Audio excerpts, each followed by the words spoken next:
ஒரு நிகழ்ச்சி நடத்துறீங்களே, ஒரு நிகழ்ச்சி நிரல்னு போட்டு இதை இந்த இவங்கெல்லாம் செய்யணும் சொல்லுவாங்கன்னா, ஒரு பொதுச்செயலாளர் வந்து பார்த்தீங்கன்னா ஊட்டாண்ட இட்டாந்து ஊட்டாண்ட என்னடா லாங்குவேஜ் இது?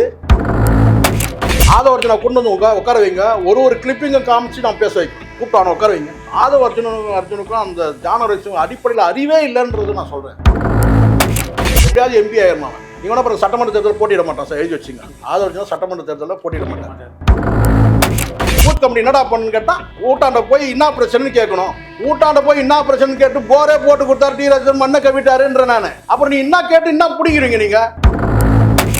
இன்னொரு பைத்தியம் கொடுத்துருக்காங்க அதுல, இந்த ராஜ்மோகன் சொல்லி உங்கள் தலையெழுத்தை மாற்ற வந்தவர். என்ன தலையெழுத்தை மாற்றவன்னு கேட்டா, எதுக்கு யாருடைய தலையெழுத்தை நீ மாற்ற வந்த? நீ எல்லாம் வந்து பார்த்தீங்கன்னா விடலை குஞ்சுகள், அணில் குஞ்சுகள்லேயே சொல்லக்கூடிய சின்ன சின்ன வந்து பார்த்தீங்கன்னா ஒரு அணிலே வந்து ஒரு மூர்த்த அணில், பல வந்து குட்டிகளை ஈன்ற அணில்கள் ஏதாவது இருக்கா?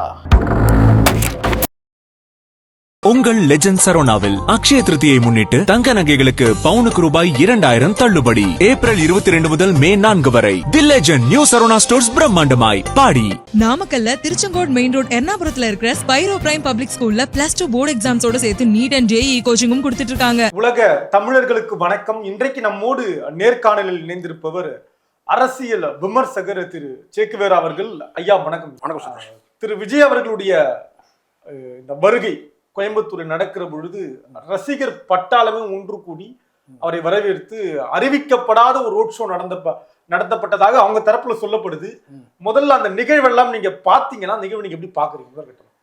பார்த்தா நீங்களே சொல்லிட்டீங்கல்ல, ரசிகர்கள் சொல்லிட்டீங்க, அங்கேயே முடிஞ்சிச்சு. தொண்டர்கள் ஏன் நீங்க சொல்லல? எவ்வளவு வருத்தப்படுவாங்க. எல்லாருமே ரசிகர்கள், அவங்களே அந்த மனநிலையில தான் சார் இருக்கிறாங்க. என்ன பெரிய வேறுபாடு? ரசிகர்கள்னா என்ன, தொண்டர்கள்னா என்ன சார்? சார் ரசிகர்னா முதல்ல ஒன்று புரிஞ்சுங்க, முழுக்க முழுக்க ஒரு சினிமா கலைஞனுக்காக வந்து சேரக்கூடிய கூட்டம் தான் ரசிகர்கள். அது தப்பு இல்லை, தப்பு இல்லை, தாராளமா எல்லாருக்கும் இருக்காங்க ரசிகர்கள் இருக்கிறாங்க. யாரும் சாதாரண சின்ன சின்ன நடிகர்கள் கூட ஒரு குறிப்பிட்ட ஒரு விங்கு இருக்கும். பவர் ஸ்டாருக்கே இருக்காங்க. பவர் ஸ்டாருக்கே வந்து ரசிகர்கள் இருக்கிறாங்க. கட் அவுட் வைக்கிறது, பேனர் வைக்கிறது, பால் அபிஷேகம், அகில உலக அளவில் இருக்காங்க, எல்லாம் இருக்கிறாங்க. தொண்டர்கள் இருக்குன்னா ஒரு கட்சியோட ஒரு சித்தாந்த கொள்கைகளை அறிவிச்சு அந்த கொள்கைகள் ஈர்க்கப்பட்டு வரக்கூடியவங்க இருக்கு. அது ரசிகர்கள் இருந்து கூட அப்படியே தொண்டர்களாக மாறலாம். ஆனால் இங்கே மாறினாங்கன்னா மாறலன்னு சொல்ல வரேன். அதுக்கு நான் ரெண்டு விஷயம் சொல்கிறேன், நீங்கள் நல்லா பார்த்துங்க. அங்கே வந்து அந்த கூட்டங்களை பாருங்கள், அவரே மேடையிலே சொல்கிறார், ஆதவர்ஜனா அதை சொல்கிறாரு, நல்லா பாருங்கள். அதுதான் எவிடன்ஸ். நமக்கு ரெஃபரன்ஸ் வந்து ஆதவர்ஜனா பேச்சு தான். என்னன்னு கேட்டிங்கன்னா, எல்லாமே 20லேருந்து 30க்குள் வந்திருக்கிற இளைஞர்கள், 20லேருந்து 30க்குள்ள. அப்போ அதுவே வந்து பார்த்திங்கன்னா அவங்க ரசிகர்கள்ன்றதுக்கு ஒரு பெரிய ஒரு ஆதாரமாக நம்ம சொல்ல முடியும். சரி, இவங்க வந்திருந்தவங்க அத்தனை பேருமே நான் கேட்குறேன், நீங்கள் உண்மையிலேயே வந்து கட்சி தொண்டர்களாக இருந்தாக்கா குறைஞ்சபட்சம் அந்த ரோட் ஷோவில் நான் சொல்கிறது, அங்கே வந்து விட்டுருங்க, உள்ள வந்து அந்த ரோட்லேயே நிற்கிறாங்கல்ல, கொடிகள் பார்த்தீங்க நீங்கள்? இல்லை. ஏன் இல்லை? அப்படி ஒரு இன்ஸ்ட்ரக்ஷன் கொடுத்துட்டாங்களா? வரவங்க யாரும் வந்து கையில் கொடிகள் வச்சுருக்கூடாது. இதே நீங்கள் ஒரு திமுகவையோ அதிமுகவோ நீங்கள் பார்த்தீங்கன்னா கொடிகளோடு வருவாங்க. ஆமாம், அந்த பட்டுளை வீசி பறக்கிற கொடியே இருக்கும். எந்த கட்சி எடுத்துங்க சார், சின்ன சின்ன கட்சி எடுத்துங்க சார், சாதாரண கட்சி. இன்னைக்கு வந்து புதிய நீதி கட்சி இருக்கட்டும், புதிய தமிழகம், ஒரு ஜான் பாண்டியன் அவருடைய கட்சி எல்லாம் வந்து அவர் தலைவர் வராருன்னு சொன்னால் அவங்களுடைய தொண்டர்கள் வந்து அந்த கொடியோடு வந்து நிற்பாங்க. விசிகா என்ன பார்த்துட்டு இருப்பாரு. இப்போ நீங்கள் பேசுறது சார் உண்மை தானே சார்? சரி, நீங்கள் இந்த ரோட் ஷோவில் வந்திருந்தா அந்த அவங்க எல்லாரையும் நீங்கள் பாருங்கள், 20லேருந்து 30க்குள்ளே வந்தவங்க யாரா கொடி வச்சுருந்தாங்களா நீங்கள் சொல்லுங்கள். நீங்கள் அந்த பைத்தியங்கள் சில நெருக்கமாக இருக்கும், ஆனால் அதை சொல்லலை, பரவலாக நான் சொல்கிறேன், பரவலாக நீங்கள் பாருங்கள். இது கடந்த காலத்தில் நீங்கள் அப்படி சரி, இது கூட விட்டுருங்க, இது ஒரு பக்கம் விட்டோம். யாராவது ஒரு 40 வயசில் ஒரு 50 வயசில் வயதான போது எம்ஜிஆருடைய கூட்டங்கள் நீங்கள் எடுத்துங்க பாருங்க, வயசானவங்கெல்லாம் நிறைய பேர் இருப்பாங்க. ஒரு 40 வயசு கடந்தவங்க, 50 வயசு கடந்தவங்கலாம் நிறைய பேர் நீங்கள் பார்க்க முடியும். நீங்கள் அந்த கூட்டங்களை எடுத்து நீங்கள் வேணா வீடியோ வேணா உங்களுக்கு அனுப்புகிறப்ப. வயதுன்றது அரசியல் முதிர்ச்சியை சொல்கிறீங்க? முதிர்ச்சி பக்குவம் சொல்கிறேன் நான். அதாவது ரசிகர்கள் இல்லை, இவங்கெல்லாம் வந்து தொண்டர்கள் இல்லை, மக்கள் விரும்புகிறாங்க. இப்போ நீங்களே ஒரு படத்துலேயே நீங்கள் சொல்கிறீங்க, ரசிகர்களை கடந்து ஜென்ரல் ஆடியன்ஸ் அப்படின்னு நம்ம ஒரு வார்த்தை இப்போ சொல்கிறோம்ல. முன்னாடி இப்படிலாம் அந்த கேள்விலாம் படவே இல்லை. படம் பார்க்க வந்தாங்கன்னா ரசிகர்கள் எல்லாரும் இல்லை, மக்கள். ஆனால் இப்போ படத்துக்கு என்ன சொல்லு கேட்டிங்கன்னா, ரசிகர்கள் பார்ப்பாங்க, ஜென்ரல் ஆடியன்ஸ்ன்னு சொல்லி யாருமே இல்லை. இங்கே குழந்தை குட்டியோட வந்து பார்த்தீங்கன்னா வேர்க்க விறுவிறுத்த தலைவருக்காக காத்திருக்கிற கூட்டம் ஏதாவது இருக்கா? அல்லது வந்து கேட்டிங்கன்னா கணவன் மனைவியோடு வந்து காத்திருக்கிற கூட்டங்கள் இருக்கா? இல்லை வயதான மூதாட்டிகள் தாத்தாக்கள் யாராவது வந்து இருக்கிறாங்களா? இல்லை என்ன என் வயது வந்து ஒத்த தாத்தாக்கள் யாராவது இருக்கிறாங்களா அப்படி சொன்னால் சந்தோஷப்படுவானுங்க அவனுங்க. சொல்கிறேன் நான், சரி. அணில் குஞ்சுகளுக்காக சொல்கிறேன். என்ன மாதிரி ஒரு வயசானவன் வந்து பார்த்தீங்கன்னா வந்து நரைச்ச முடியோட இந்த மாதிரி ஏதாவது வந்து இருக்கிறானா? இல்லை, எல்லாம் வந்து பார்த்தீங்கன்னா விடலை குஞ்சுகள், அணில் குஞ்சுகள்லேயே சொல்லக்கூடிய சின்ன சின்ன வந்து பார்த்தீங்கன்னா ஒரு அணில்லையே வந்து ஒரு மூத்த அணில் ஒரு 50 வயசுல இருக்கிற வந்து பார்த்தீங்கன்னா வந்து பல வந்து குட்டிகளை ஈன்ற அணில்கள் ஏதாவது இருக்கா? இல்லை, எல்லாமே அவரே சொல்றாரு. அது 20லேருந்து 30க்குள்ள. அது ஒப்பிட்டு நான் சொல்ல கேட்டா எம்ஜிஆருக்கு பின்னாடி எப்படி கூட்டம் இளைஞர்கள் அணிவகுத்த கூட்டம் முட்டாதனமா பேசுது. அது வந்து அண்ணாவுக்கு அண்ணா கட்சி தொடங்கும் போது கேட்டா இளைஞர் பட்டாளங்கள் வந்து அணிவகுத்தது அண்ணா காலத்துல. அவங்க எப்படிப்பட்ட மனநிலையில் இருந்தாங்க? அவங்கெல்லாம் வந்து பார்த்தா முழுக்க முழுக்க வந்து பார்த்தீங்கன்னா வந்து காங்கிரஸ் எதிர்ப்பு, இந்தி எதிர்ப்பு, வட இந்திய ஆதிக்கத்தோட எதிர்ப்பு, இப்படி ஒரு சித்தாந்த ரீதியாக கூட்டம் அது. இந்த முட்டாள்களுக்கு அது தெரியல. அது ஆதவ அர்ஜுனாவுக்கும் தெரியல, அந்த இன்னொருத்தன் பின்னாடி ஒருத்தர் இருக்கிறான் அவனுக்கு கேட்டால் அந்த ஜான் ஆரோக்கியசாமிக்கு தெரியல. எம்ஜிஆருக்கு பின்னாடி இளைஞர்கள் வரல, ரசிகர்கள் வந்து இருக்கலாம் கொஞ்சம் பேர். ஆனால் அந்த கட்சியில ஏற்கனவே சிறுசேமிப்பு துறையில இருந்திருக்கிறார், சட்டமன்ற உறுப்பினர் இருந்திருக்காரு, எம்எல்சி அந்த இனி பல கட்சியில இருக்கிற அந்த என்ன சொன்ன அந்த பொறுப்புகள் இருந்தபோது, ஆமா, அதுல இருந்து பிரிஞ்சு வரும்போது ஒரு பெரும் கூட்டம் வந்து பின்னாடி வந்தது உண்மை. யாரும் வந்து பார்த்தீங்கன்னா இன்னைக்கு மாதிரி வந்து கேட்டால் ரசிகர்கள் மட்டுமே வரவே இல்லை. அப்படி ரசிகர்கள் மட்டுமே கேட்டால் மதுரை மீட்ட சுந்தரபாண்டியன் படம் கடைசி படம், அந்த படத்தில் வந்து பார்த்தீங்கன்னா வெற்றிகரமாக ஓடின படம் கிடையாது. அது மற்ற படங்கள் எடுத்துங்க, அடிமை பெண்ணா இருக்கட்டும், இல்லை நம் நாடு, இந்த மாதிரி படங்கள்லாம் வந்து எடுத்து பாருங்க. அன்னைக்கு அந்த சக்சஸ் வேற. உலக சுற்றுமாலும் வரைக்கும் மிகப்பெரிய. ஆமா, மதுரை மீட்ட சுந்தரபாண்டியன் படம் ஏன்னு கேட்டீங்கன்னா அன்னைக்கு வந்து கேட்டீங்கன்னா சர்வ கட்சியில் இருக்கிறவங்க மக்கள் கேட்டீங்கன்னா எம்ஜிஆர் என்ற ஒரு நடிகரை பார்த்தாங்க, அவ்வளவுதான். ஆனா கட்சியில் தொடங்கின பிறகு கேட்டினா அது திமுகவில் இருக்கிறவங்க, காங்கிரஸ் எல்லாம் விலகி போயிட்டாங்க. இப்போ ஒரு கட்சியில் இப்போ பல நடிகர்கள் இருக்கிறாங்க, கட்சியில் வந்து கேட்டினா ஏதோ ஒரு பொறுப்பில் இருக்கிறாங்கன்னு வச்சுங்களேன். அவங்கள நான் வந்து பார்த்தீங்கன்னா படம் பார்க்கணும்னு கேட்டினா அவங்க கட்சியில் இருக்கிறவங்க பார்க்கலாம். ஆனால் ஒரு கட்சியின் தலைவர் வேற, அந்த கட்சியில் வந்து கேட்டினா ஒரு பொறுப்பில் இருக்கிறது வேற, ஒரு சாதாரண நிர்வாகியாக இருக்கிறது வேற. இவர் முழுக்க முழுக்க ஒரு கட்சி வந்து கேட்டினா வந்து ஒரு தலைவர்னு சொன்னால் அந்த கட்சிக்குன்னு ஒரு கொள்கைகள்லாம் இருக்குது. இப்படி பார்க்க கேட்டினா பரவலாக இன்னைக்கு விஜய் எப்படி பார்க்குறான்னு கேட்டினா, நான் பார்த்த வரைக்கும் நான் சொல்கிறேன். இன்னொரு மைனஸையும் நான் சொல்கிறேன். அந்த கூட்டத்தில் வயதானவங்க இல்லை, இன்னும் சொல்ல போனால் கேட்டினா வந்து ஜென்ரல் ஆடியன்ஸ் சொல்லுவாங்க, ஜென்ரல் ஆடியன்ஸ் சொல்லக்கூடிய அந்த பொதுமக்கள் இல்லை, குடும்பங்கள் கொண்டாடும் பெண்கள் இல்லை. நீங்கள் எடுத்து பாருங்க, ப்ரூவ் பண்ணலாம். வேணாம், ஆதவர்ஜனை கொண்டு வந்து உட்கார வைங்க, ஒரு கிளிப்பிங்கை காமிச்சு நான் பேச வைக்கலாம். கூப்பிட்டான உட்கார வைங்க. சும்மா உட்காந்து கேட்டால் தலையெழுத்தை மாற்ற இன்னொரு பைத்தியம் ஒருத்தர் இருக்காங்க அதில், இந்த ராஜ்மோகன் சொல்லிட்டு. உங்கள் தலையெழுத்தை மாற்ற வந்தவர், எங்கள் தலையெழுத்து நல்லா தான் இருக்கு, என்ன தலையெழுத்தை மாற்றணும்னு கேட்டா எதுக்கு, யாருடைய தலையெழுத்து நீ மாற்ற வந்த? நீ தலையெழுத்தெல்லாம் நீங்க உன் தலையெழுத்து ஒன்றா மாறிச்சு சொல்லுங்க. ராஜ்மோகன் உண்மையிலே சொன்னார். அவரு இன்னைக்கு வந்து ஒரு கட்சி, அந்த ஒரு கட்சிக்கு வந்து கேட்டா ஒரு முக்கிய பொறுப்பாக இருக்கா, உன் தலையெழுத்து மாறிச்சு சொல்லு. அடுக்கு சொல்ல பேச அது உண்மையிலே அது மனசுக்குள்ள கற்பனை தான் சார் வெளியே வரும். இது நீ ஒரு யூடியூபரா இருக்கிற, அவ்வளவுதான். பத்திரிகையாளர் கூட சொல்ல முடியாது. நாங்கெல்லாம் காஞ்சி கரோட ஆயிட்டோம் இப்போ பிரிண்ட் மீடியாவில்.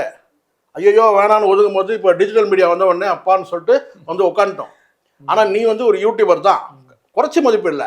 ஆனால் அதை தாண்டி இன்னைக்கு அந்த ஒரு யூடியூபை மட்டுமே வச்சுக்கிட்டு தலையெழுத்தை மாற்ற வந்து எப்படா சொல்கிறேன்? உன் தலையெழுத்து நீங்கள் சொல்லலாம். நான் தூங்கும் போது ராஜ்மோகன் நினச்சிக்கலாம், அப்பா நம்ம தலையெழுத்தே மாறிடுச்சு இன்னைக்கு வந்து. ஏன்னா இருக்கிற ஒரு கேட்டால் யார் யாரோ வலை வீசி போட்டு பார்த்தாங்க ஒவ்வொருத்தரா. அது எத்தனை பேர் எஸ்கேப் பண்ணாங்கன்றது எனக்கு தெரியும். அதில் நானும் ஒரு ஆள். அதில் சிக்கி வந்து புண்ணாய் வெளியே வந்தவர் ஐயநாதன் கொஞ்சம் புண்ணாய் வெளியே வந்தார். நாங்களாம் இன்னும் ஆகலை, இது நாங்கெல்லாம் அப்படி எப்படி போதும் அப்படின்னு சொல்லிட்டு ஒதுக்கி விட்டோம். ஆனால் இப்போ ராஜ்மோகன் ஒரு காரில் உட்காந்துட்டு பேட்டி கொடுக்குறாரு சார். எவ்வளோ பெரிய என்ன சார் பின்ன நீங்கள் வேறு அதெல்லாம் தான் சொல்கிறது. என்னென்னா நம் தலையெழுத்தை மாற்ற வந்த தலைவர் யாரா டே? நாங்கன்னா இன்றைக்கா இருக்கிறோம். கடந்த 100 ஆண்டு காலமாக வந்து பார்த்தீங்கன்னா வட இந்திய ஆதிக்கத்தில் இருந்து கேட்டினா எங்களை தலையெழுத்தை மாற்ற. நீங்கள் வந்து பார்த்தீங்கன்னா பெரியாரை சொல்லுங்கள், அண்ணாவை சொல்லுங்கள், கலைஞரை சொல்லுங்கள், எம்ஜிஆரை சொல்லுங்கள், தலையெழுத்து மாற்ற சொல்லிட்டு அதுக்கப்புறம் நீங்கள் வந்து தலையெழுத்தை மாற்றணும்னு சொன்னீங்கன்னா அது இவங்கள சொல்ல முடியும். இவங்களாம் தலையெழுத்தை மாற்ற வந்தவங்கன்னு சொல்லிட்டு இறந்த தலைவர்ல நான் சொல்கிறேன். இப்போ உயிரோடு இருக்க தலைவர் கேட்டால் வந்து இப்போ வந்து கேட்டால் இருக்கும்போது நம்ம சொல்ல முடியாது இவங்களாம் என்ன நமக்கு செஞ்சாங்கன்னு சொல்லிட்டு. இப்போ மு.க. ஸ்டாலின் புகழ் வந்து பார்த்தீங்கன்னா இருக்கும்போது தெரியாது, அவர் இல்லாத போது இப்போ எப்படி கலைஞர் சொல்லிட்டு இருக்காங்க. கலைஞர்லாம் இருந்தாருன்னா இந்த அளவுக்கு வாலாட்டுவாங்களா சென்ட்ரலில் அப்படி சொல்கிறாங்க. ஜெயலலிதா இருந்தாங்கன்னா இப்படிலாம் வாலாட்டுவாங்களாம். அதே வார்த்தை மு.க. ஸ்டாலினுக்கும் இருக்குது. சரி, அவர் காலத்தில் இருக்க சொல்ல மாட்டாங்க, அவர் காலம் முடிஞ்ச பிறகு சொல்லுவாங்க. அவர் இருந்தாருனாக்கா என்னங்க சுப்ரீம் கோர்ட்ல ஒரு ஜட்ஜ்மெண்ட் வாங்கி கவர்னரை ஓட விட்டாங்க அப்படின்னு சொல்லுவாங்க. இப்ப இல்ல, ஒரு 10 வருஷம் கழிச்சு சொல்லுவாங்க. குறுக்கீடுக்கு மட்டும் மன்னிக்கணும். அம்மையார் ஜெயலலிதா இருந்திருந்தா விஜய் அவர்கள் இருந்திருப்பாரா? அது எப்படி? சான்ஸே கிடையாது சார், வாய்ப்பே இல்லை, கனவுல கூட நினைக்க முடியாது. அப்படி வந்தவங்க தானே சார் இவங்க. அந்த பழைய வரலாறுலாம் இருக்குல்ல, அவர் வந்து தலைவா படத்துல போய் தொங்கினது, இதெல்லாம் நிறைய இருக்குல்ல சார். அதுதான் நானும் சொல்றேன். முழுக்க முழுக்க நீங்க மீண்டும் அழுத்தமா பதிவு பண்ற இந்த இடத்துல தன் தந்தையால் கூட வந்து பார்த்தீங்கன்னா உருவாக்கப்படுற தவறு சில பேர் கேட்குறாங்க. இவர் வந்து அவங்க அப்பா தயவுல வரலையா, அவங்க அப்பா தயவுல சார் தாராளமாக வரலாம் சார். ஒரு மகன் வந்து தன் தந்தையை பின்பற்றி வர்றது, தந்தை தான் முதல் என்ன கேட்டா அவர் வந்து பார்த்தீங்கன்னா இங்கே பின்பற்றி வர்றது தப்பு இல்லை, தந்தை வந்து மகனுக்கு உதவுறதுல தப்பு கிடையாது. அந்த உதவி எப்படின்றது வேணும். ஒரு கல்லூரியில் கொண்டு போய் சேர்க்கறது, அதுதான் நான் மீண்டும் அழுத்தமாக பதிவு பண்ணுறவங்க கிட்ட. ஒரு கல்லூரியில் கொண்டு போய் பள்ளிக்கூடத்தில் படிக்க வைக்கிறதுலேருந்து, கல்லூரியில் கொண்டு போய் சேர்க்கறதுலேருந்து, பாடப்புத்தகங்கள் வாங்கி தரதுலேருந்து, டியூஷனில் கொண்டு போய் விடுறதுலேருந்து எல்லாமே ஒரு தகப்பன் பண்ணணும். தகப்பனுடைய கடமை அது. அது வந்து மகனுக்கு இழுக்கல்ல. ஆனால் தேர்வு எழுதிட்ட பிறகு அந்த பேப்பரை துரத்தின்னு போகிறதுன்னு ஒன்று இருக்கு பாருங்க. எந்த வாத்தியாரு போய் திருத்துறான்னு சொல்லிட்டு அவங்ககிட்ட போயிட்டு ஒரு அமௌண்ட்டை கொடுத்து மார்க் போட வைக்கிறதுக்குன்னு அந்த வேலையை தான் எஸ்எஸ்சி செஞ்சார். சரி, இந்த பூத் கமிட்டி கூட்டம் நடந்ததுல நீங்க கவனிச்சிருப்பீங்க. குடும்பமாக வந்து தேர்தலை கொண்டாட்டமாக கொண்டாடணும், ஒவ்வொருத்தரும் வந்து வாக்களிக்கணும் தாவேக்காவுக்குன்னு திரு விஜய் அவர்கள் பேசியிருக்காரு.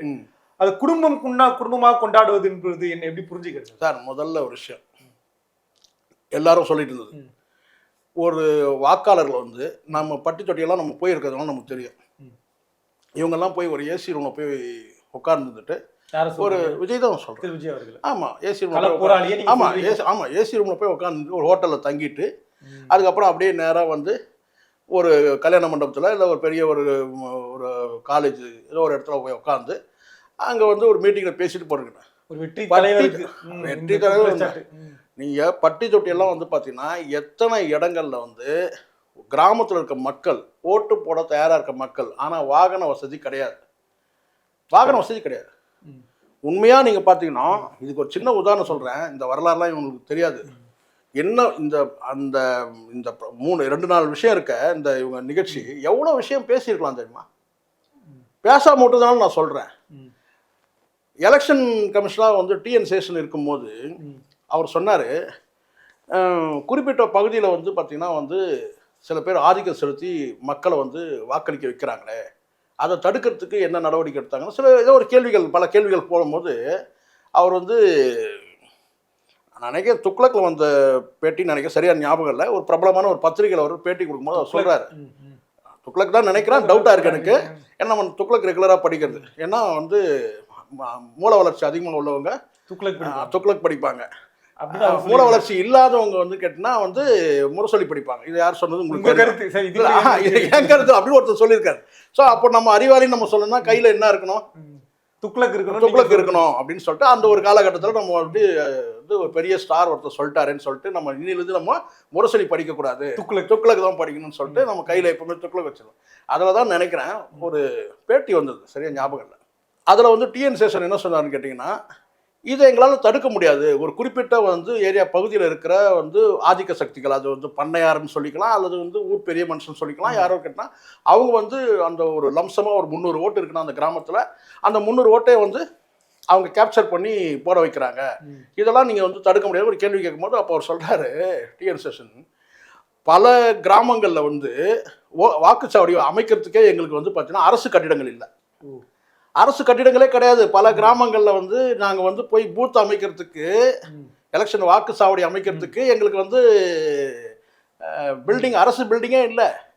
அது எதுவானா இருக்கட்டும், அரசு சொல்லிட்டு ஒன்று காவல் நிலையமாக இருக்கட்டும் அல்லது வந்து கேட்டால் மருத்துவமனையாக இருக்கட்டும், தொடக்கப்பள்ளியாக இருக்கட்டும், இது எதுவுமே கேட்டால் வந்து ஒரு 300 பேர் வந்து வாக்குச்சாவடி இருக்குது, இல்லை ஒரு 500 பேர் இருக்கிறாங்கன்னு சொன்னால் அந்த கிராமத்தில் வைக்கணும்னா அங்கெல்லாம் சேர்ந்து எங்களுக்கு வந்து பார்த்தீங்கன்னா அது அவங்கெல்லாம் வந்து வாக்களிக்கிறதுக்கு வரணும்னு சொன்னால் கிட்டத்தட்ட வந்து ஒரு 10 கிலோமீட்டர் தாண்டி வரணும், ஒரு 15 கிலோமீட்டர் 20 கிலோமீட்டர் வரணும்னா அவங்களுக்கு வாகன வசதி கிடையாது, ஏன் சாலை வசதியே கிடையாது.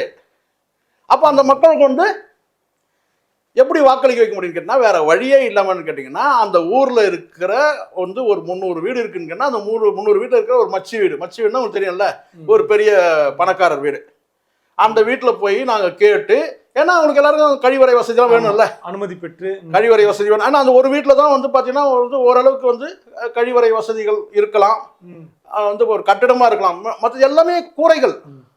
அதுதான் புரிஞ்சுக்கணும். நீங்க கட்டிடங்கள் ஒரே ஒரு கட்டிடம், அதுவும் கூட பார்த்தீங்கன்னா நீங்க நினைக்கிற மாதிரி உடனே பெரிய பங்களா மாதிரிலாம் இருக்குன்னு நினைச்சாதீங்க. ஏதோ கல் வீடு இருக்கும் அவ்வளவுதான், ஓட்டு போட வீடோ இல்லை கல் வீடோ இருக்கும். மீதி எல்லாமே வந்து சின்ன சின்ன வந்து கொட்டகைகள், குடிசைகள், மலை கிராமங்கள் இருக்குல்ல சார் இருக்கு. அப்போ அந்த அவனுடைய வீட்டில் கொண்டு போயிட்டு நாங்களே டிபெண்ட் பண்ணி இருக்கிறது அவங்ககிட்ட வந்து பார்த்தீங்கன்னா வந்து டீக்கும் காஃபிக்கும்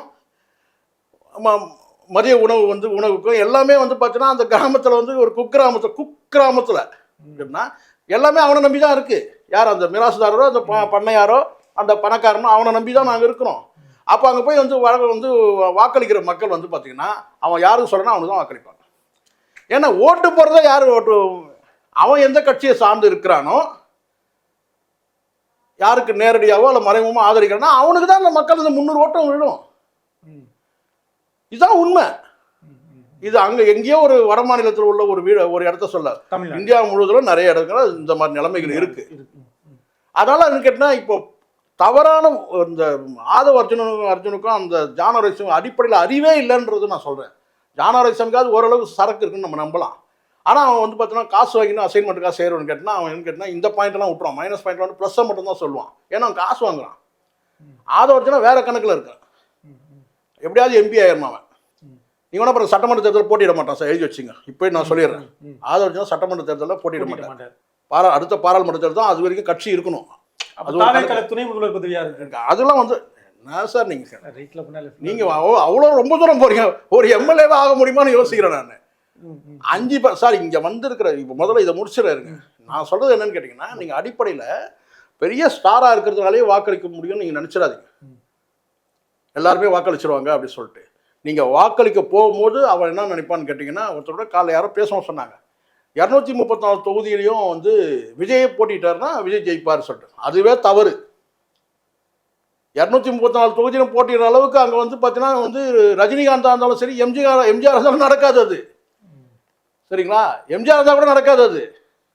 காரணம் என்னன்னு கேட்டிங்கன்னா, ஓட்டு போடும்போது அங்கே இருக்க மக்கள்கிட்ட என்னென்ன கேள்வியெல்லாம் மக்கள் எதிர்பார்ப்பாங்க தெரியுங்களா, என்னென்ன எதிர்பார்ப்பு இருக்கு தெரியுமா. அவன் வந்து முதல்ல விஜயெல்லாம் இருக்கட்டும் ஒரு பக்கம், முதல்ல விஜய் என்ன கேஸ்ட்னு சொல்லி வந்து அந்த ஆராய்ச்சி நடக்கும் இன்னும் கொஞ்ச நாள் போனால். அதுக்கப்புறம் ஒரு கேண்டிடேட் நிற்க வைக்கிறாருன்னு கேட்டால் அந்த கேண்டிடேட் வந்து பார்த்தீங்கன்னா அவன் யார், நம்ம ஊருக்காரனா, நம்ம மாவட்டத்துக்காரனான்னு பார்ப்பான், நம்ம ஊருக்காரனான்னு பார்ப்பான். நம்மன்றது அதுதான், ஊருக்காரனா மாவட்டத்துக்காரன் அவன் கேட்டான், இது முதல்ல பார்ப்பான். அதுக்கப்புறம் வந்து பார்த்தீங்கன்னா வந்து சாதி, மாவட்டத்துக்காரன் என் ரைட்டியா, நம்ம சாதியா இல்லை அவனுக்கு சாதியா, அந்த மேலே தெருல இருக்க அவன் சாதியா நம்ம சாதியா, ரெண்டாவது. இது ரெண்டும் தான் கூட அவன் பணக்காரனா, மூணாவது. இவ்வளவுக்கு அப்புறம் அவன் நல்லவனாவும் இருக்கணும்னு நினைப்பாங்க மக்கள். நாலாவதா இதுல ஜெயிச்ச உடனே கட்சி மாறிடக்கூடாது. அதுதான் சார், அது அப்பாற்பட்டது. அதுக்கு அடுத்தது இது முதல்ல 4ஆவதா பார்க்கணும்னு கேட்டீங்கன்னா அவன் நல்லவனாவும் இருக்கணும். எவ்வளோ பாருங்க மக்கள் கிட்ட இது, மக்கள் எவ்வளோ ஆதாய பெருவழிகள் பாருங்க. பணக்காரனான்னு பார்க்கறது அது வேற, இது நல்லவனா இருக்கும். அதுக்கப்புறம் அவன் நல்லவனா இருக்கணும். அதாவது மக்கள் பணம் எதிர்பார்க்க மாட்டாங்களா வாக்களிக்க சார்? அப்படிலாம் கிடையாது சார். தேர்தல் களமே வேற மாதிரி இருக்கும். இவனுக்கு இந்த தருதலைங்களுக்கு வந்து கேட்டால் யார், இந்த ஆதவ அர்ஜுனாவுக்கும் சரி இந்த ஜானரேசன் இந்த கணக்கு தெரியல. இவன் தலைவனாவே, நீ பெரிய கட்சிக்கே நீ தலைவனாக இருந்துக்கோ, எங்க வந்து நின்று பார்க்கலாம். எவ்வளோ பெரிய ஆளுமை நரேந்திர மோடி வந்து இந்த பக்கம் வந்து கேட்டால் வந்து ஒரு வந்து ஏதாவது ஒரு தொகுதியில் போட்டிட்டு சொல்லி பார்க்கலாம். இந்தியாவுக்கே வந்து பார்த்தீங்கன்னா மிகப்பெரிய இந்தியாவின் எம்ஜிஆர் அவர் யார், டெல்லிக்கே ராஜா, இந்தியாவின் எம்ஜிஆர் யாரு, மோடி. வந்து ஒரு எம்பி எலெக்ஷனில் போட்டிட்டு சொல்லணும். எலெக்ஷன் வரும்போது அவரை தான் பார்ப்பான் சார். சார் அடிப்படை கேள்வி சார், முதல்ல இந்த பூத் கமிட்டி அப்படின்னா என்னன்ற புரிதல் அவங்களுக்கு இருக்கா சார்? எனக்கு தெரிஞ்ச வரைக்கும் இல்லை சார். அங்கே வந்திருந்தவங்கள இவங்க கியூஆர் கோடு, இந்த ஏதோ கியூஆர் கோட்லாம் கொடுத்தாங்க, பென்ட்ரைவ் கொடுத்தாரு. என்ன இருந்த போது பெருசாக நான் கேட்குறேன். இதுக்கு நீங்கள் இவ்வளோ பெரிய கூட்டம் தேவையில்ல சார். எங்கே நீங்கள் மேடையில் வர வச்சிங்கல்ல, மேடையில் வந்து வர வச்சு ஒருத்தர் தானே கொடுத்தீங்க, நீங்கள் எல்லாரும் கொடுத்தீங்களா? இல்லை எல்லாருக்கும் நீங்கள் வந்து இந்த வந்து பார்த்தீங்கன்னா ஒரு 300 பேர் வந்திருந்தாங்களா, 500 பேர் 800 பேர் வந்தாங்கன்னா 800 பென்ட்ரைவ் கொடுத்துருந்தீங்கன்னா பரவாயில்ல, நீங்கள் நினச்சா கொடுத்துருக்க முடியும். பென்ட்ரைவ், ஆமாம், பென்ட்ரைவ் கொடுத்தது என்ன சார் இருக்குது? 60 ரூபாய்க்கு மொத்தமாக ஆர்டர் பண்ணிங்கன்னா 60 ரூபா 50 ரூபாய் கூட பென்ட்ரைவ் கிடைக்கும். வந்து இந்த அத்தனை பேருக்கும் வந்து கேட்டால் வந்து ஒரு பென்ட்ரைவ் கொடுத்தா கூட அதில் சொல்லலாம். நீங்கள் கூப்பிட்டு பென்ட்ரைவும் அந்த புக்லெட்டும் கொடுத்தது வந்து கேட்டால் ஒரு தலைவரை தான் கூப்பிட்டு வச்சு கொடுக்குறீங்க, ஒருத்தர் தான் கூப்பிட்டு வச்சு கொடுக்குறீங்க. ஒரு 10 பேர்கிட்ட கொடுத்துருப்பீங்கன்னு வச்சுக்கோங்க. இது அழகாக அவன் வர வச்சு பனையூரில் வர வச்சே கொடுத்துருக்கலாம். இதுக்கு எதுக்கு இவ்வளோ ஆர்ப்பாட்டம்? சரி, இவ்வளோ பெரிய புக்கு, இவ்வளோ கண்டென்ட் கொடுக்குறீங்கன்னா குறைஞ்சபட்சம் அந்த புத்தகத்தில் என்னென்ன இருக்குன்றதையாவது யாராவது ஒருத்தர், ஆதவர்ஜனா இருக்கட்டும் அல்லது அந்த வந்து புசியானதாக இருக்கட்டும், இல்லை வந்து யாராவது தலைவர் விட்டுருங்க, தலைவர் 3 நிமிஷம் மேலே பேசினா வந்து மூச்சு முட்டிடும். யாராவது அதில் என்ன கண்டென்ட் இருக்குது, ஒரு இண்டெக்ஸ் வரைக்குமாவது நீங்கள் வந்து அதை படிச்சிருக்கலாம்ல, நீங்களே சொல்லுங்க. கொஞ்சமாவது அந்த ஒரு என்ன சொன்ன ஒரு மேட்ரு கிடச்சிருக்கோம்ல. ஒரு இண்டெக்ஸ் வரைக்கும் படிங்க சார், நீங்கள் ஃபுல்லாக படிக்கணும், புத்தகத்தை ஃபுல்லாலாம் படிக்கணும். இந்த பேஜில் இதெல்லாம் வழங்கப்பட்டிருக்கு, இந்த புக்கு அதில் என்ன இருக்குதுன்னே தெரில. அண்ணாமலை கொண்டு போயிட்டு இந்த ட்ரங்க் போட்டு எடுத்து போய் வந்து கவர்னர்கிட்ட கொடுத்தாரு, அந்த மாதிரிலாம் சார் ஆயிடுச்சு. நீங்கள் புக்கு கொடுத்துட்டீங்க, இது ஏதோ பைபிள் மாதிரி ஒரு புக்கு இல்லை இல்லையா சார்? பைபிள்லாம் நமக்கு என்ன இருக்குன்னு தெரியும் இல்லையா? குர்ஆன்லாம் நான் என்ன இருக்குன்னு தெரியும், அல்லது வந்து கேட்டால் வந்து பகவத்கீதைனா என்னன்னு தெரியும். நீங்கள் இவ்வளோ பெரிய புக்கை கொடுத்துட்டு கேட்டால் அது உண்மையிலே அது இருக்குதா, இல்லை சினிமாவில் வந்து பார்த்தீங்கன்னா மேலே ஒரு நோட்டு கீழே ஒரு நோட்டு வச்சு கொடுப்பாங்களா, அந்த கரெக்டா தப்பா? கொஞ்சம் எதுக்கு தானே அந்த கூட்டத்தை நடத்துறீங்க இவ்வளவு செலவு? இல்ல நான் என்ன கேட்கிறேன், பென்ட்ரைவ்ல என்ன சார் இருக்கும்னு நினைக்கிறீங்க நீங்க? சார் அததான் நானும் கேட்கிறேன், இதுலயே பென்ட்ரைவ்ல என்ன இருக்கும் நான் கேட்கிறேன். இல்ல தலைவருடைய டான்ஸுக்கு ஏதாவது இருக்குதோ, இன்னும் 10 படத்துல இருந்து பாட்டை போட்டு கூட இருக்கலாம்ல பென்ட்ரைவ்ல. நான் என்ன இவ்வளவு பெரிய கூட்டத்தை நீங்க நடத்துறீங்க சார்? நீங்க ஏன்டா அறிவு இருக்கடா உங்களுக்குலாம்? நீங்களாம் பள்ளிக்கூடமாவது போயிருக்கீங்களா? 2 பேருமே கேட்கறேன், இந்த ஆதவர்ஜன் கேட்கறது, ஜான் ஆரோக்கியம். ஒரு நிகழ்ச்சி நடத்துறீங்களே, ஒரு நிகழ்ச்சி நிரல் போட்டு இதை இந்த இவங்கெல்லாம் செய்யணும் சொல்லணும்னா, ஒரு பொதுச்செயலர் வந்து பார்த்தீங்கன்னா ஊட்டாண்ட இட்டாந்து ஊட்டாண்ட என்னடா லாங்குவேஜ் இது? என்ன லாங்குவேஜ் இது சார்? இன்னும் கொஞ்ச நாள் ஹிந்திக்காரன் கிண்டல் பண்ணுவானுங்க நம்மள. இந்த ரேஞ்சுக்கு போச்சுன்னா நான் சீரியஸா பேசுறேன் சார். நீங்க சொச்சமாலாம் பேச வேணாம் சார், நான் நடைமுறை தமிழ் பேசுங்க, நடைமுறை தமிழ் பேசுங்க. நம்மளாம் சொச்சமா பேசிருக்கோம் இப்போ 2 பேரும் கிடையாது, ரொம்ப கவனமா கையாளும். லாங்குவேஜ் சராசரி லாங்குவேஜ் கூட பேசாம ஊட்டாண்ட இட்டாந்து இட்டுக்குன்னு பாருங்க, எடுத்து பாருங்க. அதை தாண்டி நீங்க 84 அதெல்லாம் சொன்னீங்க, அதெல்லாம் விடுங்க. சாதாரண வார்த்தைகள், வீட்டுக்கிட்டன்னு சொல்ல முடியாதா, வீட்டாண்டன்னு சொல்ல முடியாதா, ஊட்டாண்ட, வீட்டுக்கு, பல்பு, ஆஸ்பத்திரி சார், இதெல்லாம் கூட வரும் சார். இந்த கூட்டத்தோட நோக்கம் என்ன? பூத் கமிட்டி அந்த புரிதல் வேணும் சார். நான் சொல்றேன் சார், இன்னைக்கு வந்து பாத்தீங்கன்னா வாகன வசதி இல்லைன்னா பல கிராமங்கள் வந்து வாக்களிக்க வரமாட்டாங்க. நீங்க முதல்ல என்ன பேசிடணும் தெரியுங்களா? என்ன நான் சொல்றேன், என் பார்வைக்கு சொல்றேன், இதை நோட் பண்ணிங்க. இந்த பூத் கமிட்டியில் என்ன பேசியிருக்கணும்னு கேட்டீங்கன்னா, விஜய் என்ன பேசியிருக்கணும்னு நான் சொல்றேன். இந்த தேர்தல் அரசியலை பேசியிருக்கணும். இந்த தேர்தல் அரசியல் வந்து பொது அரசியல் விட்டுருங்க, தேர்தல் அரசியல், கட்சி அரசியல் விட்டுருங்க, தேர்தல் அரசியலை பேசியிருக்கணும். என்னன்னு கேட்டீங்கன்னா, எந்தெந்த தேர்தலில் எவ்வளவு வாக்கு சதவீதம் வந்து பதிவாயிருக்கு, எவ்வளவு வாக்கு சதவீதம் பதிவாகல, பதிவாகிறதுக்கு காரணம் என்ன, முதல் இதை வச்சிருக்கணும். அறிவுள்ள இந்த ஆதவர்ஜன், இந்த ஜான் ஆரோக்கியசாமி எல்லாம் முதல்ல இதை நான் சொல்றதை கேட்கணும். அடுத்த தடவை இதை பண்ணுங்கடா. முதல்ல தேர்தல் அரசியலில் நாடு சுதந்திரம் அடைஞ்சு இந்திய அளவில் பேசி, அதுக்கப்புறம் தமிழ்நாடு அளவில் வந்துன்னு கேட்டால் எவ்வளோ வாக்கு சதவீதம் வந்து நிறைவடைஞ்சிருக்கு, எவ்வளோ பதிவாயிருக்கு, எவ்வளோ பதிவாகாமல் போகிறதுக்கு காரணம் என்ன, இதை ஒரு விவாதம் ஆக்கணும், பேசணும் தலைவர். வாக்கு எதனால பதிவாகலாம், என்னென்ன காரணங்களால் வாக்கு பதிவு, இதெல்லாம் வந்து நீங்கள் ஒரு ஆய்வாக வந்து எடுத்து நீங்கள் ஒரு அரை மணி நேரம் பேசணும். அப்போ இந்த மக்களை வந்து எப்படி வர வைக்க போறீங்க, எப்படி கொண்டு வரணும், இந்த மக்களை வந்து பார்த்தீங்கன்னா எப்படி மரியாதையாக நடத்தணும், வாக்களிக்கிற முறை எதுக்குன்றதை அங்கே போய் நீங்கள் கற்பிக்கணும். இன்னும் அந்த ஸ்டேஜில் தான் இருக்கு. நம்ம நாடு சுதந்திரம் அடைஞ்சிடுச்சு சார், வாக்குரிமை வந்து போராடி பெற்றோம். ஆனால் இன்னைக்கு வந்து பார்த்தீங்கன்னா அந்த வாக்குரிமை எதுக்குன்றதை வந்து மக்கள்கிட்ட வந்து நீங்கள் வந்து பார்த்தீங்கன்னா வந்து எஜுகேட் பண்ணணும். நீங்கள் நம்ம விடுமுறை நாளாக கொண்டாடுறாங்க, அதை தான் சார் பூத் ஏஜென்ட் பண்ண. பூத் ஏஜென்ட் கேளுங்க, என்ன சார் என்னடா பண்ணுன்னு கேட்டான். எங்கள் தலைவர் சொல்லிட்டேன், என்னடா சொன்னார், அந்த வாக்களிக்கிறது எதுக்குன்றதை எஜுகேட் பண்ணணும் சார். இங்க இதை தான் அம்பேத்கர் சொன்னார். எஜுகேட்ன்றது தான் அதுவே மிகப்பெரிய புரட்சி. அது இந்த வாக்களிக்க வைக்கிறதே புரட்சி. அது அதை நீங்கள் என்ன செய்யணும், நேராக போயிட்டு முதல்ல கேட்டால் அந்த மக்கள்கிட்ட எலெக்ஷன் அன்னைக்கு முன்னாள் சாயந்தரம் போய் சீட்டு கொடுத்துட்டு வர்றது கிடையாதுடா பைத்தியங்களே. அதுதான் இப்போ சொல்லி கொடுத்துருக்காங்க. என்னன்னு கேட்டால் மக்கள்கிட்ட போய் அவங்களுக்கு என்ன பிரச்சனைன்னு கேளுங்க. இது அவங்களுக்கு என்ன பிரச்சனைன்றது வந்து பார்த்தீங்கன்னா நீ தெரிஞ்சினாதான் நீ அரசியல் கட்சியை தொடங்கி இருக்கிற. மக்களுக்கு என்ன பிரச்சனை தெரியாதா? அவர் பாணியில பேசுவோம், மக்களுக்கு என்ன பிரச்சனைன்னு தெரியாதா? என்ன பிரச்சனை தெரியாம நீங்க அரசியல் கட்சி தொடங்கிட்டீங்க. நீங்க பூத் ஏஜென்ட்டோட வேலை என்ன சார்? மக்களுடைய என்ன பிரச்சனை தெரிஞ்சுக்கிறது, தலைவர் தெரிஞ்சுக்கணும், பொதுச் செயலர் தெரிஞ்சுக்கணும், அதுக்கு நிர்வாகி தெரிஞ்சுக்கணும், மாவட்ட நிர்வாகத்தை புரிஞ்சுக்கணும். பூத் ஏஜென்ட்டோட வேலை அது கிடையாது. அந்த மக்கள் கிட்ட போயிட்டு வந்து பார்த்தீங்கன்னா கிராமங்கள் தூரம் போயிட்டு வாக்களிக்க வேண்டிய கட்டாயத்தை சொல்லுங்க. வாக்கு சதவீதம் 55, 56, 58, 60க்கு மேல தாண்டல, அதை எப்படி 100 ஆக்குறது, 90 வரைக்கும் எப்படி கொண்டு வர்றது, எதுக்காக வாக்களிக்கணும், இந்த வாக்களிப்பு முறையை பெறறதுக்கு நம்ம எவ்வளோ கஷ்டங்கள் படும். இப்படி போய் அந்த மக்கள்கிட்ட போய் எஜுகேட் பண்ணோம். அங்கே போய் எங்கள் தலைவர் பாடின பாட்டை நீங்கள் போய் பாடினீங்கன்னா வேலைக்கு ஆக மாட்டீங்க. இப்போ அதான் சொல்கிறாங்க. முதல்ல இது தெரியணும் சார். முதல் தலைவர் பேசும்போது இதை பேசிடணும். எவ்வளோ வாக்களிக்கிறோம், எதனால் வாக்களிக்காமல் தவிர்க்கிறாங்க மக்கள். படித்தவனே வாக்களிக்க வரமாட்டானே, அவனை வர வைக்கிறதுக்கு என்னடா வழி? அவன் ஏன் வரமாட்டான்? இப்படி வந்து போய் நீங்கள் வந்து படித்த மக்கள்கிட்டையும் படிக்காத மக்கள்கிட்டையும் நீங்கள் போய் பேசுங்கன்னா நீங்கள் வந்து பார்த்தீங்கன்னா ஒவ்வொருத்தரும் நீங்கள் உங்களை அறிவாளியாக நீங்கள் வந்து அங்கே வந்து நீங்கள் பிரதிபலித்து அவங்கள மக்களை வர வைக்கிறதுக்கான வழி என்னன்னு பண்ணீங்கன்னா அப்போ நீங்கள் சொல்லலாம்.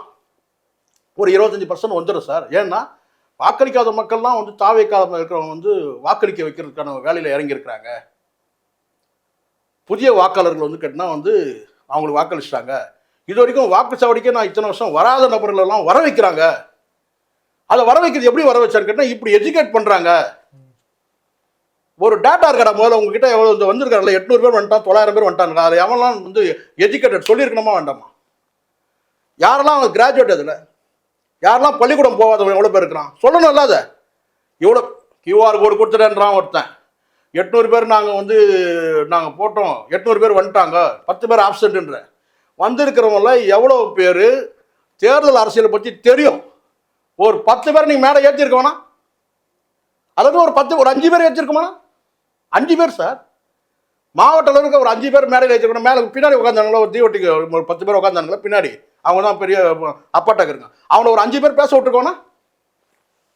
எதுவுமே பண்ணாமல் தேர்தல் தான் என்ன, தேர்தல் அரசியல் தான் என்ன எதுவும் சொல்லாமல் வந்து கேட்டால் பூத் கமிட்டி என்னடா பண்ணுன்னு கேட்டால் ஊட்டாண்ட போய் என்ன பிரச்சனைன்னு கேட்கணும். ஊட்டாண்ட போய் என்ன பிரச்சனை கேட்டு போரே போட்டு கொடுத்தாரு, டீராஜன் மண்ணை கவிட்டாருன்ற நான். அப்புறம் நீ என்ன கேட்டு என்ன பிடிக்கிறீங்க நீங்கள்? நான் கேட்குறேன், உங்ககிட்ட ஆட்சி அதிகாரம் கிடையாது. மக்களே ஒரு பிரச்சனை சொல்கிறாங்கன்னு வச்சுங்க, சொல்கிறாங்க ஒரு வீட்டில் கரண்ட் பில் கட்டலப்பா அப்படி கட்டிட்டீங்களா? நீங்கள் மூட்டாருங்க. ஒருத்தர் சொல்கிறாங்க கரண்ட் பில் கட்ட காசு இல்லை, கட்டிட்டீங்களா? நான் கேட்குறேன், 10 வீட்டில் வந்து கேட்டேன் பொங்கி சாப்பிட அரிசி இல்லைப்பா, அரிசி வாங்கி கொடுத்துறீங்களா நீங்கள்? சொல்கிறேன் சார். சொன்னேன் தண்ணி இல்லைப்பா, போர் போட்டு கொடுத்துறீங்களா நீங்கள்? பூத் கமிட்டியோட வேலை அது கிடையாது. இதெல்லாம் நாங்கள் செய்ய போகிறோம். உங்களுடைய வாழ்க்கையே நாங்கள் சொன்ன பாருங்க, உங்கள் தலையெழுத்தை நாங்கள் மாற்ற போகிறோம். எப்படி மாற்ற போகிறோம் கேட்டால் ராஜ்மோகனுக்கு எப்படி தலையெழுத்து மாறிச்சோ அதே மாதிரி உங்கள் தலையெழுத்தெல்லாம் நாங்கள் மாற்ற போகிறோம். அப்போ அதுக்கு என்ன பண்ணணும்? வாக்களிக்கணும். நீங்கள் வாக்களித்து எங்கள் தலைவரை முதலமைச்சர் ஆக்குனீங்கன்னா இதெல்லாம் மாறும். அப்போ நம்ம என்ன பண்ணலாம், எதுக்காக வாக்களிக்கணும், ஏன் வாக்களிக்காம இருக்கீங்கன்னு சொல்லிட்டு பட்டி தொட்டியெல்லாம் போயிட்டு இது வரைக்கும் வாக்களிக்காத மக்களை வாக்களிக்க வைக்கணும். அப்போ அவங்களுக்கு புரிய வைக்கணும் தேர்தல்னா என்ன, தேர்தல் அரசியல்னா என்ன, வாக்கு அரசியல்னா, வாக்குரிமைனா என்ன, இதெல்லாம் வந்து எஜுகேட் பண்ணுறதுக்கான இன்னிலேருந்து ஸ்டார்ட் பண்ணிடணும். தலைவர் வந்து இங்கே வந்து படுத்துட்டு இருப்பாரு, இது ஃபுல்லாக ஏற்றிக்கிட்டு படுத்துட்டு இருப்பாரு. அவனுங்கெல்லாம் இந்நேரம் வந்து ஏற்றிக்கிட்டு படுத்துட்டு இருப்பானுங்க. அவர் அப்படியே தலைவரை பார்த்துட்டோம், நம்ம நேராக சொர்க்கம் தான் இனி நம்ம இது அந்த மமதியில் போய் படுத்துட்டு இருப்பாங்க. அவ்வளோதான். தொடர்ந்து அரசியல் நெடியோடு இந்த நிகழ்வை முடிப்போம் சார். ரொம்ப நன்றி. நன்றி சார். உங்கள் லெஜண்ட் சரோனாவில் அக்ஷய திருதியை முன்னிட்டு தங்க நகைகளுக்கு பவுனுக்கு ரூபாய் 2000 தள்ளுபடி. ஏப்ரல் 22 முதல் மே 4 வரை. The Legend New Saravana Stores பிரம்மாண்டமாய் பாடி. நாமக்கல்ல திருச்செங்கோடு மெயின் ரோட் எர்ணாபுரத்துல இருக்கிற ஸ்பைரோ பிரைம் பப்ளிக் ஸ்கூல்ல +2 போர்டு எக்ஸாம்ஸோட சேர்த்து நீட் அண்ட் JEE கோச்சிங்கும் கொடுத்துட்டு இருக்காங்க.